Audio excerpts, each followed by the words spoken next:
طيب تعال ناخد وليد سليمان ونشوف اخباره ايه كده مع امبي ونكمل كلامنا عن نادي الزمالك. كابتن وليد ازيك؟ الصوت مش كويس. الو كابتن كريم. ازيك يا وليد، اخبارك ايه؟ الله يخليك كابتن كريم. عامل ايه يا نجم؟ بمسي طبعا على الكابتن ابو العيله. حبيبي يا وليد، عامل ايه؟ ازيك يا وليد؟ الحمد لله كله تمام. اخبارك يا كابتن ابو العيله؟ الله يخليك يا وليد. وليد يعني عايز اسالك، يعني طبعا نادي امبي ولسه كنا بنتكلم مع ابو العيله، ما شاء الله نادي مستقر، نادي بيحاول يخش بقى في المربع الذهبي الفتره اللي جايه، او عايز كابتن مختار لسه كان برضه بنكلمه طموحه اللي هو ينافس على الدوري. وليد سليمان هل هو لسه دماغه في الاهلي والزمالك والعروض الخارجيه ولا مركز مع نادي امبي؟ الصوت يا وليد مش مظبوط. ايوه وليد كده تمام. كابتن كريم والله انا كنت مركز مع نادي امبي، والكابتن ابو العيله عارف الكلام ده، وكابتن سقا والناس اللي كانت يعني متابعه قريبه مني في امبي. ايوه لكن يعني بعد اللي انا شفته طبعا انا ببارك لسيد حمدي من خلال حضرتك.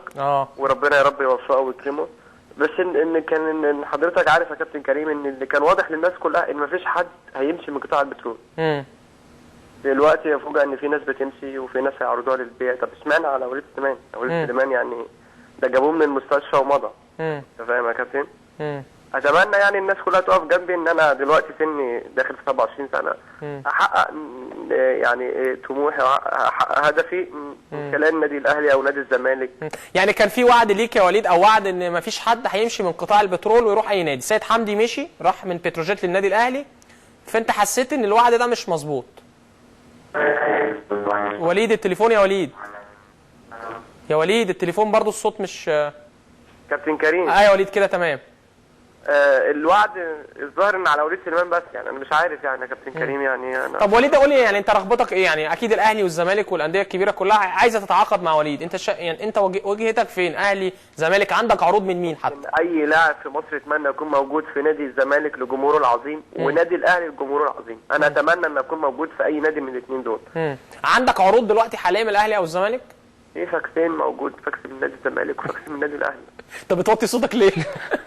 لا مش بوطي صوتي يا كابتن، انا بس تعبان شويه. الماتش اللي فات يمكن الكابتن ابو العيله عارف واخد ركبه في ضلع اليمين جنب كده. السلام عليكم. شرخ خفيف كده يعني الحمد لله.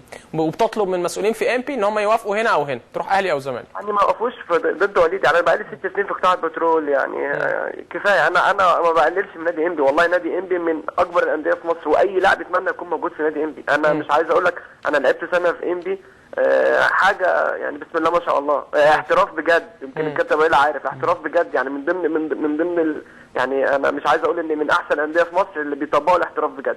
بس يعني يا كابتن كل واحد بيبقى ليه طموح وليه هدف. انا يعني من 4 سنين ان حضرتك عارف وكل الناس عارفه ان بيجي له عروض من الاهلي والزمالك. ليه ما مشيت؟ ليه الناس كلها واقفه ضد وليد؟ انا ما بقصرش، انا ببقى مصاب وبلعب، والكابتن ابو العيله عارف الكلام ده.